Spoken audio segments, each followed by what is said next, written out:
Hello there everyone and welcome back. It's time to continue on with my ranked mode attempt on Asuryani, and I'm going to be making a tweak to my fleet as I kind of hinted at before when I was jumping here, since after all the Phoenix was nerfed down, or at least buffed rather, I suppose is the proper term, and that it's now affordable enough that if I were to field it, I can get in a light cruiser at the same time, if I want to keep with the 5 cruiser type of fleet at least. Only thing I wish I could have would be to, instead of the torpedoes, is have this Wraith ship actually be capable of launching fires as well, since I don't need to tell you how helpful this will be for my fission problem if I were to face off against Drukhari Corsairs or even the Tyranids again, despite how my previous matches have been so far. This would have been a nice convenience, but right now I am what?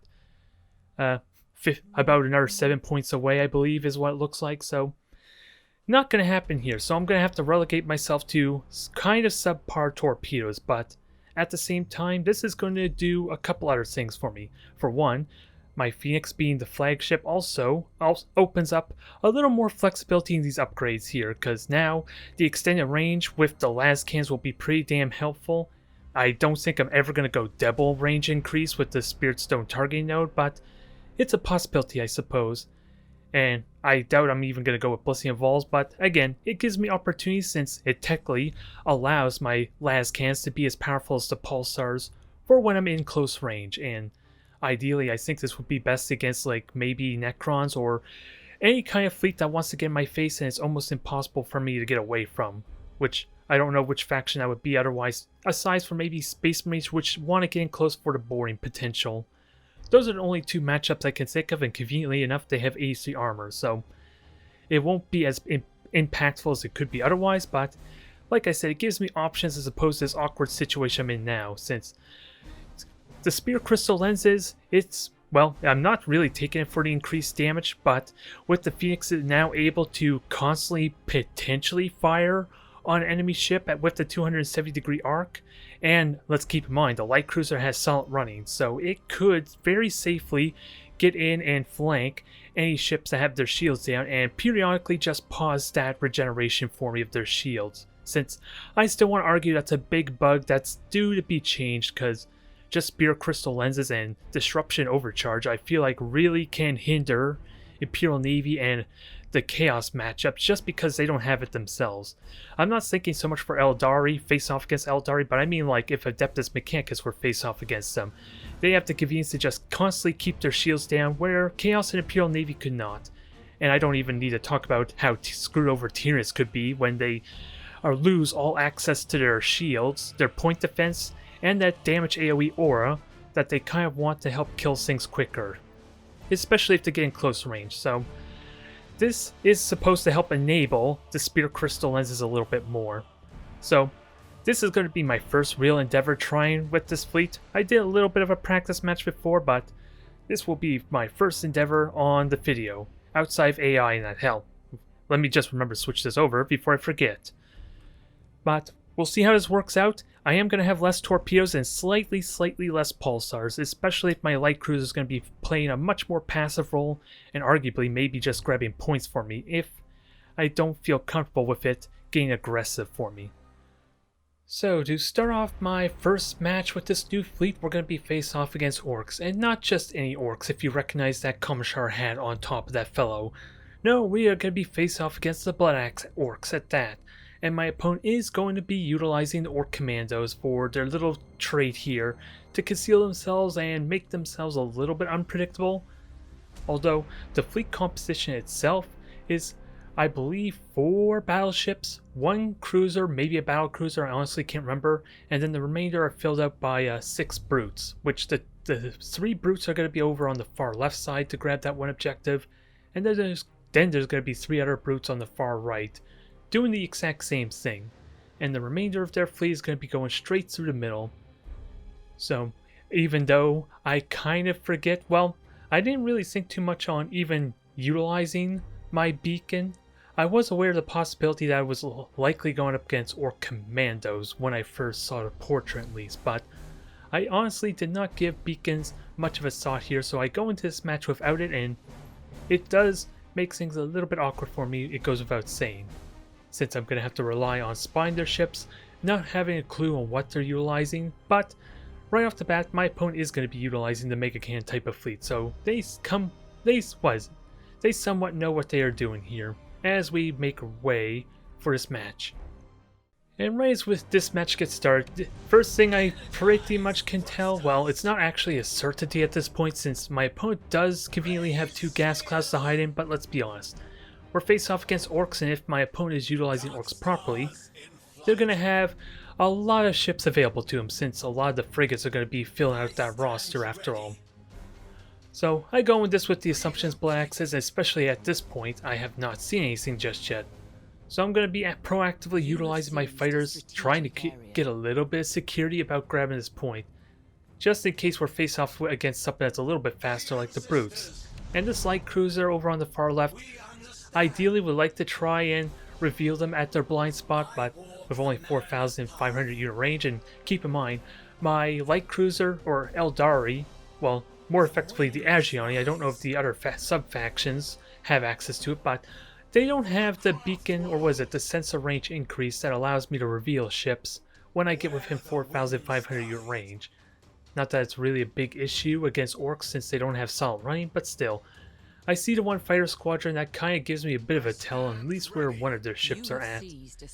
It doesn't tell me what exactly the ship is, sadly, since it's only 2 fighter squadrons, which could mean anything at this point. Since the battle cruisers, the cruisers, and even I think some of the battleships are even able to equip themselves with 2 fighters, maybe if I'm remembering it correctly. But my best guess after the match would be that was probably the battle cruiser, or at least the cruiser that they're using to supplement their fleet. At least to try and scare off any detection, I suppose. Even though that does give me a limited tell on where they might be. So I grab my 3 points and I'm contemplating just swinging around over to where my light cruiser is, and I spot these Brutes at the last moment there. My pulsars do get staggered a tiny bit, alas. And what I seriously should have done, keep in mind, these Brutes have 50 armor on the side, and their spurs, which is what their main weapon is, doesn't work when I ram them on the side or rear. I could have potentially killed all 3 of these without taking any real damage, but I just make this a lot more complicated for me as a result. Thankfully, my falls maneuver allows me to dodge all these ships, but I could have had this light cruiser deal with these a little bit better. It just didn't dawn on me due to the panic of the moment and trying to keep tally of where possibly the main fleet is, since even if this light cruiser takes a lot of damage, it's not really what I'm going to be relying on to get victory here after all. It's mostly how well I manage the battleships themselves, and especially if they're utilizing a tractor cannon, which I'm going to spoil that as well. My opponent is utilizing a tractor cannon. Like I said, they know what they're doing, or at least they have a good idea what they're doing. So, and with that said, the fighters do detect the brunt of the fleet. It just barely misses out on the flagship though, which is really important for later portions of this, since I have no idea whether the flagship is with the rest of the fleet or not. Since I pretty much went straight through that entire formation and I just barely missed out. Maybe I recalled it too soon, it's hard to honestly remember, but I go in this with the thought that maybe the flagship's somewhere else, trying to catch me off guard, catch me on my flank a tiny bit. Since that tractor cannon is a death sentence for me if utilized poorly, or if I don't take it seriously enough, I guess is what I'm saying, because it can negate my Wraithbone shift single-handedly for any of the ships that happen to get caught by it. But I'm doing a decent enough job dodging these, but with the light cruiser not really having the damage potential to get through these shields effectively enough, never mind the fact that I have to be constantly dodging and weaving to try to avoid the ram attempts too, so it hasn't been going very well for this light cruiser. It's been a bad display, and as a result it actually dies to the single Brute I think actually kills it off. I don't think the R2 managed to get really effective rams in. So that was a brutal loss, but these things are going to get cleaned up quickly there. I do take a little bit more ramming damage as a result because I was 3 seconds off from a Wraithbone shift to just dodge outright. But that's half the frigate count gone, and I'm planning on grabbing these objectives here and just play the objective based game, since kind of like as I hinted at before with kind of like a heavy battleship type of fleet, I don't really have the firepower to get through them quickly, especially with a tractor cannon to complicate things. And with their low mobility, I can abuse that pretty damn well too, especially with the Phoenix now having the possibility to constantly harass them and look for either taking the shields down before I do a strafing run, or at least try and get a couple of critical hits in to complicate their movement some. But even up to this point, I don't even think the battleship revealed itself when they were capturing that objective, which, again, this is really awkward for me since I don't know where the flagship is. It is right there with the rest of the fleet though, as for at least to understand where it's gonna strike from. But I am hoping to maybe do a little bit of damage here. I do have the extended range on my Phoenix, which in all honesty is probably the only ship that can safely engage without being identified, which this other cruiser is going to try going for the attack run, and this is where we're going to see the flagship strike. I was thinking maybe I might be safe there, but I'm going to quickly learn how bad a decision that was, especially with these assault ships also coming on up.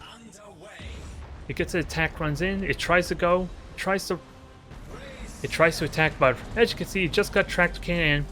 It did negate my Wraithbone shift there. I wasn't really looking at it, so I don't know when exactly I tried to do the Wraithbone shift, but it did negate that. And right off the bat, we know where the flagship is. I lost the light cruiser. This thing's going to take heavy boarding damage due to the lightning strikes. I'm trying to remember what caused that holofield to go down for said lightning strikes, since they don't have disruption overcharge. But either way, this is not a good predicament for me. I'm relegating my 2 cruisers to grabbing the objective on the nearest spawn. I see the 3 brutes over on the far right, so I know there's no more surprises here now that I know where the rest of the fleet is. So now I can play this properly and not really be clumped up and kind of afraid and paranoid anymore. But right now, engines are gone here. I just immediately repaired as I say that though, so this thing can move and maneuver, but with the additional boarding and no way to call arms, that's going to lose its engines permanently from here on out. And my opponent knows this as they're boosting towards this crippled cruiser. I get the Phoenix out of the way to kind of do some more broadside damage at least, since I don't think the flagship, the flagship's right in the middle there, so I am perfectly safe so long as I'm aware of its heading. But right now my opponent's just content to kill off this one cruiser. So, like I've been hinting at before, I'm going to just set this thing off, or send this thing in to kind of commit kamikaze and maximize the damage potential. Maybe I could have waited a little bit, but even then, even without the broadside torpedoes, those things do a ridiculous amount of damage. And the cruisers themselves are going to be wandering around. I have no idea when I got the engine critical hit on the one battleship and back, though. That seems a little bit out of the place, unless it was from a maelstrom. That's the only thing I could think of, because my entire firepower has been focused on this one ship in front. And yet, we have what looks like to be the battlecruiser. Okay, maybe it's not. Maybe there's 2 battlecruisers. Maybe I'm remembering this wrong. Either way, it's a bit of an awkward position still, but my strategy is to kill off these 3 frigates, grab the points behind them, and then just slowly chip them down while evading this tractor cannon to the best of my ability.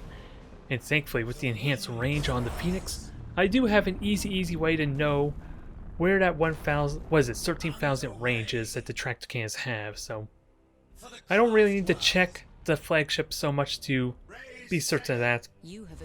Although, even though this battleship could burn to death, my opponent does get it warped out in time. I'm not going to be able to get the killing blow to kind of compound the current lead I have on the score, at least. So I am robbed of that victory. But, like I said, I'm splitting up the cruisers. The Phoenix is serving as the perfect bait currently, since it can also harass them. And these frigates are going to get sniped down in the process, if not just burned to death from all the critical hits I've been doing. And with Maelstrom back up, I'm hearing the boosters, so I'm going to be dropping down the Maelstrom to kind of soften them up even further. I don't know if they all boosted just yet, but that was what enabled me to do the Maelstrom as I did now. Get a crap ton of damage in, and it forces the battleships to maybe circle around. Switching over to reload stance to help with this awkward position I'm in, because I am going to get wedged into a corner if my opponent's fast enough on pursuing me. And thankfully, I don't think... Yeah, my opponent does not have the lots of thrusters to reduce the cooldown of the battleship's boosters, so... I am thankful this gives me a lot more breathing room as a result to evade, but the brutes are continuing to ram my cruiser, and all that damage on that one poor thing has just been from what, 2 brutes so far? Maybe a light little bit of lances and Daka from the orcs themselves, but that was all ramming damage and it's a little annoying. I'm a little bit disappointed in that, but it still functions perfectly fine. And right now, the score is going to rapidly turn in my favor with all 5 objectives here. I'm basically getting a orc battle cruiser, or at least what is it, the points of a cruiser and battle cruiser like every minute. Well, not even in a minute, it's like every 30 seconds is basically the points once I get this objective. I'm getting around 150 points every 30 seconds, is what I'm trying to say. So I'm basically getting a free ship destroyed as far as like getting a victory in, which makes sense. Yeah, I did a terrible job explaining that, but I'm content to win this by the objective for what I already hinted at before when I faced off against all battleship type of fleets, or at least when I faced off against the all Oberon fleet. It's going to take too much effort and it's probably a little bit too risky to try and kill these things head on, unless they're spread out, which is what I'm now going to be using my cruisers to take advantage of. Both those 2 cruisers down below are going to circle around and hit that one isolated battleship. And if I can kill it, that would be amazing for me, especially with the potential of my torpedoes if I can get in close. But it ultimately comes down to where the flagship is at all times, and right now it's just going straight through to grab the points there, and I think eventually it turns towards my cruisers down south. Yeah, you can see the hand right now. It's trying to turn to, at the very least, grab the objectives, but it looks like it's coming after my cruisers, so I'm going to be a little bit hesitant trying to dive bomb the battleship that's weighing back now. And with the vision of the fighters, I'm going to try and kill off this cruiser as well, since I now have that convenience to just freely engage it. One cruiser is not a terrible threat on its own, even with the mega cannons, since I should be able to just dodge it decently enough if I zigzag enough, since my opponent isn't using lock-on for the extended range after all. They've been wanting to brace for impact because I guess they're afraid of the bombers and maybe the torpedoes. It's justified to say the least, but it's not what's going to win me the day here, at least against killing, or at least for killing this one cruiser. It's all sorts of crippled, it's about to mutiny, hell it already mutinied, so I'm just going to kill off for additional points. Hell, I'm not even going to get to this battleship just yet. The match is going to be over by the time this cruiser dies, I think. Since, like I said, with 5 objectives, well, currently 4, it's snowballing in my favor quite well, but it was a terribly awkward start for me, I'm not gonna lie. I controlled that light cruiser abysmally, and I did probably the stupidest thing you probably shouldn't do when facing off against orcs, which is to face check their fleet with one of my cruisers head on. I would have been a little more safer if I was attacking them from the flank, but no. I had to go in facing their prow, and it cost me quite immensely, as I'm sure we demonstrate here. But it was a victory nonetheless. I'm happy with this, but like I said, they didn't have lots of thrusters, so. Okay, match number 2, I am going to be face off against Adeptus Mechanicus this time around. And my opponent is not going to be utilizing any frigates at all, so I'm going to have the nice convenience of being able to have my light cruiser go wherever it wishes and be relatively safe with that said. Although, it is still going to be a tall order to try and have it contribute to the damage, so that's going to be something I'm still going to have to work with and figure out. But it is going to be convenient after the fact that this light cruiser can do a lot of work, at least, like I said, kind of pausing the shield regeneration if I'm forced to run away fully and not really get the last cannon shots I would like from my Phoenix. But since we are also dealing with Adeptus Mechanicus and they do have the possibility of disruption overcharge, I do switch over at least one of my upgrade slots to have the Asuryani Shrine. And again, I talked about this before, the idea is to try and mitigate the additional morale damage that the Culexus Assassin could bear to me instantly. Although, maybe I'm overestimating the skill, in all honesty. That's a possibility, especially now that I have much more different upgrades to take advantage of. Sure, the polarized field to kind of ignore the asteroid belt damage is more of convenience rather than probably practically being useful, but I was limited in my choices before, outside maybe extending the range on my flagship, but the Phoenix can benefit from that extended range much more now, but that is the thought process on, again, why I have the Shrine of Ajion, since it gives all my ships within sensor range 50 bravery, which almost, I don't know if that cuts the morale damage in half an hour, or how it adds, if it's additive or multiplicative is what I mean, so does 50, that's something I'm going to have to look into, but sadly my opponent is not using the Colexis Assassin, which is why I'm a little bit unsure if that's true or not. Either way, they have a beacon instead, which does confuse me a little bit, but they have no idea where the light cruiser is, and hell, they see where my main ships are at all times, so a beacon isn't going to help a whole lot, outside of maybe doing the initial damage to me early, since they do have that extended range after all. So maybe that's the thought process there, to try and get shots on me as soon as possible. And with if my opponent had Disruption Overcharge, that might be worth it, but I'm not going to be able to grab this objective very easily since my opponent is content to keep me away from it. It does burn Eye of the Omnisign, and ideally, I don't really care about the Eye of the Omnisign as much, since I can still keep my Hall of Field charge up even if I'm in it. It's the follow-up Novacan the damage shots, the actual Novacans, that I am terrified of, because they can kill me really damn quickly. But seeing my opponent shoot all their shots, I just boost to dodge them all. Simple story there. This is why you hang on to the Wraithbone Shift, because if I didn't have that available, or even the False Maneuver, it's almost impossible for me to dodge those Novacans if my opponent aims them properly. So you need to be very careful about that. And with this said, my opponent's going to boost up super aggressively. My light cruiser's in an incredibly awkward spot, since the only thing can realistically hit, at least at the moment, would be the battleship. And I think I have it on hold fire at the moment too, to kind of conceal even further. And I'm not going to notice that until later. But second wave of Novacans are coming up, and I'm waiting patiently for the remaining shots. And I think that actually would have hit the one cruiser, if only just barely, so thankfully that was an Eye of the Omnisign and not the actual Novacan shot with that said. But needless to say, this is the Wraithbone Shift I was kind of afraid of.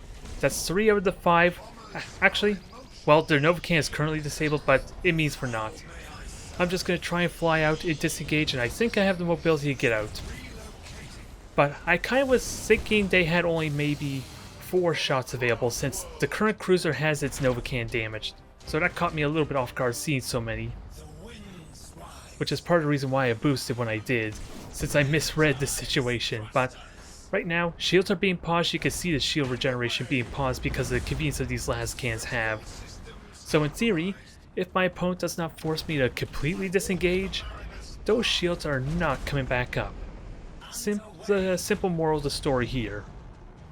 But my Phoenix is able to get away due to the stasis bomb. I'm not going to get the killing blow on the cruiser I would like, though, as I try and turn an attack, but that's where the Maelstrom comes in.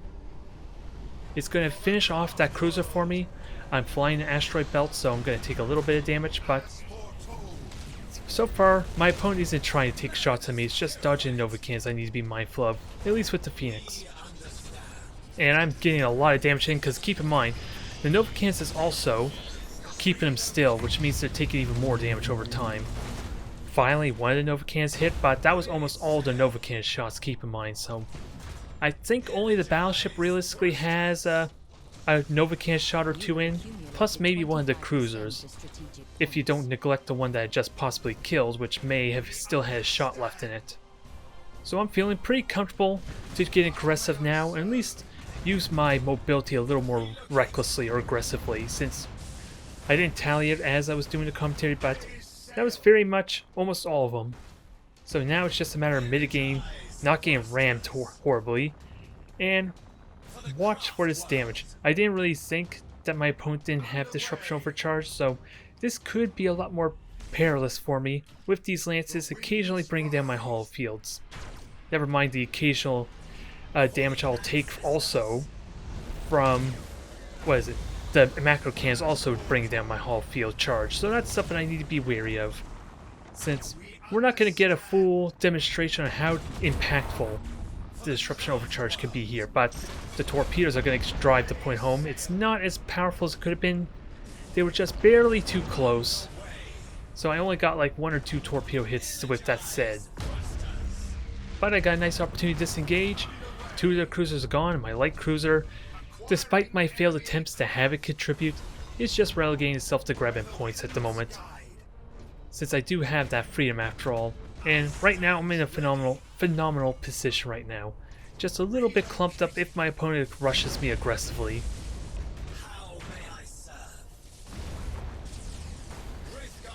Nothing else to really say at this point. Everything is well in my control at this moment.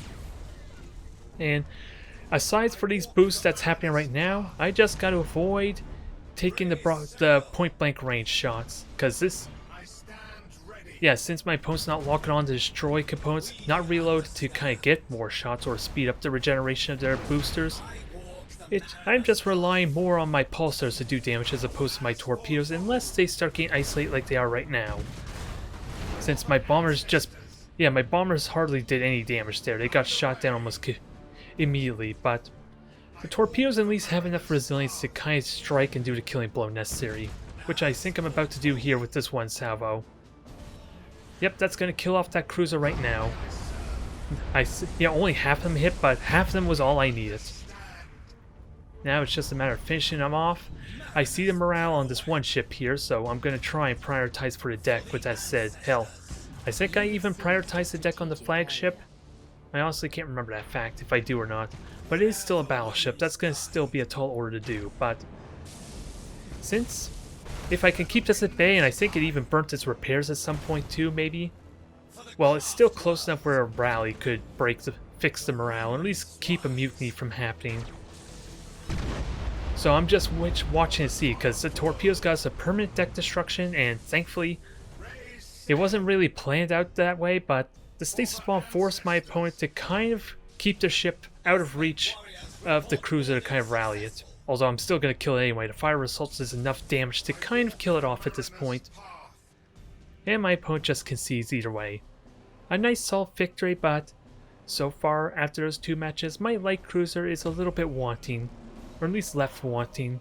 It didn't do nearly as much as it could have to at least justify the points, but I still believe in the possibility of at least having something with Solid running.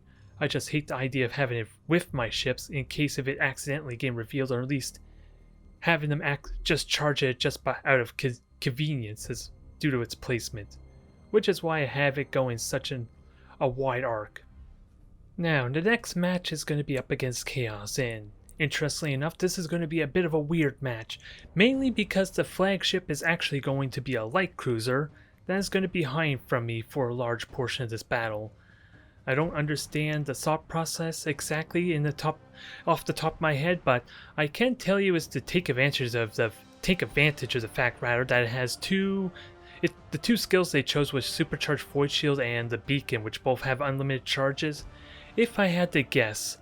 So that way they can make use of their abilities despite the limited charges a light cruiser would normally have, so it's a little bit weird. Otherwise, my opponent's going to be playing the kind of drawn out type of route, since they do have, as the Nurgle benefit, they can make their decks not lose their stances, so they're going to be playing a passive game. At least it looks like it, and a Mission Dissipator. Although it doesn't really help them so much, since once I get 9,000 range, which is my sweet spot for engaging them, I'm going to reveal them no matter what, unless they're in a gas cloud. So limits what they can do, and I go with the usual upgrades there. I don't feel like I need the extended range so much, even though maybe I go against that, although my opponent waits till the last second there before actually starting the match, so either way, maybe I could have gone with extended range on the Phoenix with that said, since in all honesty, these asteroid belts are not really the best placement if I face off against Acherons, which there are 2 Acherons and 2 Styx in this fleet, which adds a little bit to the odd factor with this Chaos fleet we're facing off against. Then they're both hiding the gas clouds. I'm not going to leave anyone in suspense. It's kind of a given since I already told you what the fleet is anyway. It's not like they can conceal themselves, although the light cruiser is hidden somewhere and I am completely oblivious to the fact there's a light cruiser, let alone it's a flagship, until maybe near the end of the battle where they try and circle around my fleet. Either way, this is to tell that there's 2 Styx at least in play. I see the fighter squadrons, or at least see them being launched, so first thing that comes to my head, especially with the 600 speed now with the bombers, is trying to conceal my ships and at least make it so I'm at least not revealed, or at the very least don't take bomber damage. Since I think I may need to learn to take these bombers a little more seriously, since for some reason the Chaos Bombers have 600 movement speed, or 600 unit speed rather, to their bombers, as opposed to every other factions, which have 450 now, which is a big difference, especially for when you're trying to boost away as Imperial Navy, Tau, or anything else. They technically can outrun the bombers, where in this case, the bombers of Chaos can actually outrun you. It's just a question if they have the longevity and the fighter supports to kind of keep them from getting shot down quickly. And right off the bat, I heard the scanner pulse and only detected one of my ships right now. But I'm contemplating using my light cruiser to sandwich it with my two cruisers there and try and kill off these frigates. Ideally, since I am going to be running the hell away from these two Acrons which I just revealed. And since I'm not currently identified, well, one of my ships is identified, but the main fleet's not, so I'm relatively safe from shots outside maybe the turrets. And even then, full charge of hull field, no disruption overcharge, I am relatively safe from the potential damage here. And the stasis bomb is ideally going to force the opponent to boost out and get a nice kill zone of ideally all 5 of these ships, although he is turning away. I'm not going to get the convenient shots I like, which this would have been a ridiculous amount of damage, so much so that I do boost in there aggressively. Which, you figure I would learn. A lot of the matches that have been awkward was me trying to get too aggressive for my own sake. But thankfully it does pay off, since my opponent panics immensely and they did burn the repair on that engine, which is what the Maelstrom was for. Sadly, it's not going to do as much damage as necessary, but this second salvo does get the permanent engine critical hit I want. So it's still limping, it's still crippled, and it's completely isolated, which is where the bombers come in. Otherwise, the stakes are starting to come into play. There are 4 bomber squadrons, and I should be taking these seriously. I'm turning into them, and they're about to do a lot of damage to me in a hurry. Just keep an eye on how much damage this Phoenix actually takes over time. It just lost maybe a quarter of its health to that stake alone. And if I had kept that one fighter squadron to maybe just intercept them, I would not have to worry about their damage at all. It's kind of the same situation as like dealing with Drukhari Impalers. A fighter squadron will basically deal with almost an unlimited amount of boarding and bomber parties or bomber squadrons if they don't have any adequate defenses. But otherwise, I turned my attention to the Stig, try and kill off. I probably should be trying to kill the Acron, all fairness, but with the damage we just seen, and the fighter squadron to again, as I hinted at, intercept the bombers, I feel like these Stigs are immediately a much more bigger threat. And thankfully, their bombers are denied immediately, and with the stasis bomb they're kind of primed that Acron for death. Since I think I only turn a single cruiser to maybe go towards engaging it, at least that's what I try and do.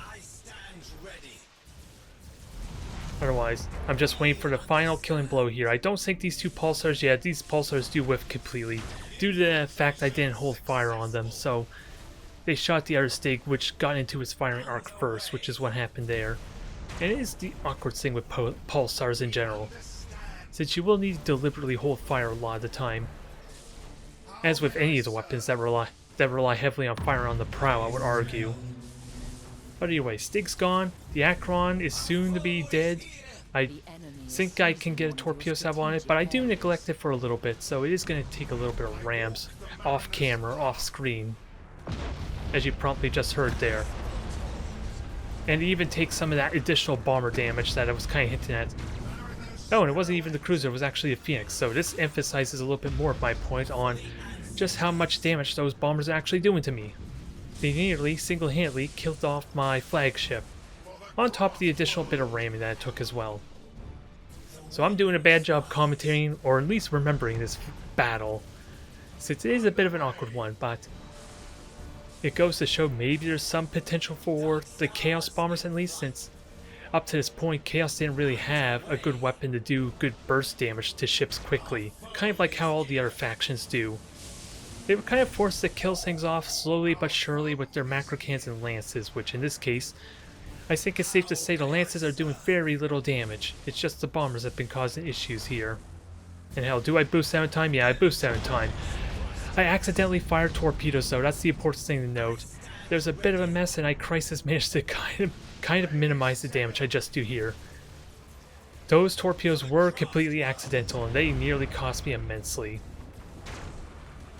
Thankfully, I am able to fix myself. I am able to correct my posture a bit. There's the light cruiser I hinted at. They do have the upgrade to keep the stances available, so I can't kill Assault running. But now that I see the flagship, I'm tempted to chase after really damn quickly, especially now. They switched to brace for impact as opposed to Assault running, so I'm interested in going for the kill. Torpedoes sadly were a bit of a whiff. But it goes to show just how easily a light cruiser can get crippled with 35% critical hit chance. One of those cruisers didn't even have its deck, so even then I was getting good critical hits because its engines is gone, its generator's gone, its deck is temporarily damaged, and it's suffering from a case of being dead. Those torpedoes hits true. It was ridiculous. So now we just have, what is it, an Acheron and Stig left to deal with, I believe. Hard to tell due to the mist of the Nurgle, and it's don't got the best view on the launch bays because of the visual effects as well. But the deck's almost gone, I think. Do I also switch their priority to going after a deck here? I think I do. I honestly, maybe I just missed that maneuver, but they're about to break. Oh yeah, actually I prioritized their deck a while ago since both their decks are already gone. I'm remembering it now. I try with all my might to keep the Phoenix alive, but it is going to die in a moment. It has like no health left to its name. Despite my best intentions right now. Thankfully, I have enough morale and bravery for the rest of my fleet to kind of mitigate this damage really damn well, at least the morale damage I'm about to take. Since the one Stig there on the right had a mutiny, this one's about to, well, it is about to break. I just gotta do the permanent deck destruction at this point. There we are. Now that's all she wrote. This match is over. My light cruiser, I don't know what exactly it did there aside for contributing to the firepower. It was a good idea to try and sandwich the frigates with it, since they were conveniently flying towards my light cruiser after all. But still, solid series of matches, a bit of an odd fleet still, but like I said, Chaos don't really have the most convenient way to do burst damage quickly, let alone they don't have 83 armor prow to effectively ram me for the killing blow either.